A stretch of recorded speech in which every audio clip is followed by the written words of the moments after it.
यह वीडियो अशफाक उल्लाह खां पर है। 1900 से 27 का समय है, बहुत कम समय तक ही ये जीवित रहे और ये जाने माने क्रांतिकारी थे।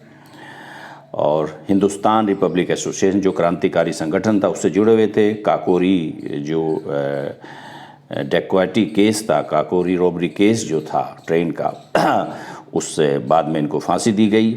उसके बारे में अभी ये इन्फॉर्मेशन हम आएगी। अशफाक उल्लाह खां ये फ्रीडम फाइटर थे, रिवोल्यूशनरी थे। Help in the formation of Hindustan Republic association, जैसे मैंने कहा ये एक हिंदू क्रांतिकारी संगठन था, उसके निर्माण से में इन्होंने सहायता पहुंचाई, अर्थात ये उससे जुड़े हुए थे। बाद में 1928 में 1928 में ये हिंदुस्तान रिपब्लिक एसोसिएशन का नाम बदलकर हिंदुस्तान सोशलिस्ट रिपब्लिकन एसोसिएशन कर दिया गया। HSRA ये किया था चंद्रशेखर आज़ाद ने। लेकिन हिंदुस्तान रिपब्लिक एसोसिएशन की स्थापना कब हुई थी? 24 में। हिंदुस्तान सोशलिस्ट रिपब्लिक एसोसिएशन 1928 में। To organize an arm revolution to achieve freedom. इस संगठन का उद्देश्य क्या था? सशस्त्र जो है क्रांति के आधार पर, मतलब हथियारों के जो हैं क्रांति के आधार पर आज़ादी प्राप्त करना। आर्म रिवोल्यूशन यानी सतत क्रांति के माध्यम से देश को आज़ाद कराना इनका उद्देश्य था। Ram Prasad Bismil, Sachin Nath Bakshi, Sachin Nath Sanyal were also prominent member, यानी कि इसके अभी इनके बारे में डिटेल इन्फॉर्मेशन आएगी। संगठन दोनों के विषय में इससे जुड़े हुए थे। अशफाक उल्लाह खां जाने माने कवि भी रहे हैं और हसरत वारसी के नाम से इनके पेन नेम थे, यानी कि ये लिखा करते थे, कविताएं लिखा करते थे। अच्छा, काकोरी जो ट्रेन डकैती था 1925 का था, उसमें इनको अरेस्ट किया गया था। Arrested for his involvement Kakori train robbery and sentence to death, और बाद में इनको मृत्यु दंड दिया गया, फांसी दी गई। काकोरी असल में ये लखनऊ के पास है और उत्तर प्रदेश में। सहारनपुर से जो है लखनऊ के बीच जो चलती थी ट्रेन, उसमें जो खजाना था, ब्रिटिश खजाना, उसको लूटना इन क्रांतिकारियों का उद्देश्य था। और उसमें अशफाक उल्लाह खां वगैरह बहुत सारे जो HRA के सदस्य थे वो शामिल थे। काकोरी ट्रेन डकैती 1925 की है। ये काकोरी उत्तर प्रदेश में लखनऊ के पास। राम प्रसाद बिस्मिल, अशफाक उल्लाह खां, रोशन लाल, राजेंद्र लाहिड़ी ये प्रमुख क्रांतिकारी थे जो काकोरी ट्रेन डकैती से जो हैं जुड़े हुए थे। और इनको फांसी दी गई, हैंगरोड फांसी दी गई गोरखपुर जेल में। ये कभी कभी आ जाता है एग्जाम में, किसको कहाँ फांसी दी गई थी। राम प्रसाद बिस्मिल को गोरखपुर जेल में 19 दिसंबर 1927 को दी गई थी। अशफाक उल्लाह खां को फैजाबाद जेल में 19 दिसंबर 1927 को ही दी गई। रोशन लाल को इलाहाबाद की जो नैनी जेल थी वहाँ दी गई फांसी 19 दिसंबर 1927 को। राजेंद्र लाहिड़ी को गोंडा जेल में दी गई थी, लेकिन 17 दिसंबर को जो शेड्यूल डेट थी उससे 2 दिन पहले, जैसे सभी को 19 दिसंबर को दी जा रही है फांसी और ईयर तो समान ही है 1927, लेकिन राजेंद्र लाहिड़ी को 2 दिन पहले, निर्धारित तिथि से 2 दिन पहले गोंडा जेल में फांसी दी गई थी। ये इंपॉर्टेंट है प्री पॉइंट ऑफ से।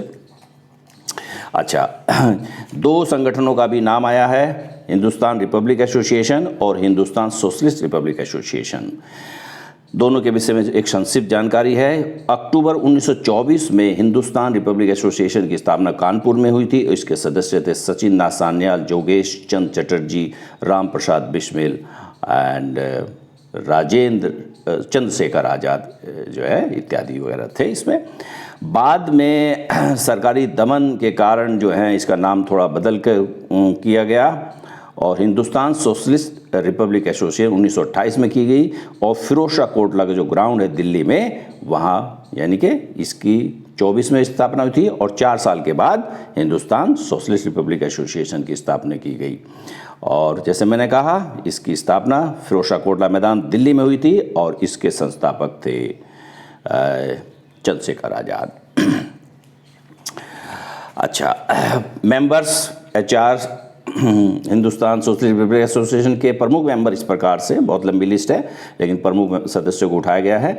भगत सिंह, शिवराम राजगुरु, बटुकेश्वर दत्त, शिव वर्मा, जयदेव कपूर, विजय कुमार सिन्हा, भगवती चरण वोरा यशपाल। यशपाल के विषय में जानते हैं, यूपीएससी का यह जो हिंदी साहित्य का जो सिलेबस है उसमें जो है ऑप्शनल में वैकल्पिक विषय में हिंदी साहित्य है, उसमें यशपाल के उपन्यास दिव्या को भी संघ लोक सेवा आयोग ने अपने पाठ्यक्रम में रखा है। ये जाने माने लेखककार भी थे। भगवती चरण वोरा की भी आज जो एक कृति है जो है फिलॉसफी ऑफ द बम। भगवती चरण वोरा, यशपाल ने तो बहुत सारे रचनाएं हैं इनके नाम से। और दिव्या जैसे मैंने कहा उपन्यास संघ लोक सेवा आयोग के हिंदी साहित्य के वैकल्पिक विषय में है, बहुत अच्छा उपन्यास है ये। अच्छा, HSRA ये was dissolved in 1940 when Udham Singh was hanged। Basically Bhagat Singh, Rajguru और सुखदेव के बाद जो है ये इसका एक प्रकार से नेतृत्व जो है लंदन से ही संभाला उधम सिंह ने। उधम सिंह इस हिंदुस्तान सोशलिस्ट रिपब्लिक एसोसिएशन को लंदन से ही ऑपरेट करते थे। लेकिन जब 1940 में उधम सिंह को माइकल और डायर जो लेफ्टिनेंट गवर्नर थे पंजाब के, जो जलियांवाला कांड के लिए उत्तरदायी थे, उनकी हत्या के बाद जब वो उधम सिंह को फांसी दी गई, तब ये जो संगठन भंग कर दिया गया। HSRA वाज डिजोल्व इन 1940 क्योंकि उधम सिंह को 1940 में फांसी दी गई थी। When Udham Singh was hanged, इनको क्यों किया, फांसी क्यों दी गई थी? क्योंकि जलियांवाला कांड में जो पंजाब के उस वक्त लेफ्टिनेंट गवर्नर थे माइकल और डायर, उनकी इन्होंने हत्या की थी और उस हत्या के कारण सरकार ने इन पर मुकदमा चलाया और बाद में इनको फांसी दी गई। उसके बाद जो है ये भंग कर दिया गया। He operated the HSRA from London से ऑपरेट करते उधम सिंह। कह सकते हैं उधम सिंह भी HSRA के मेंबर थे। ओके।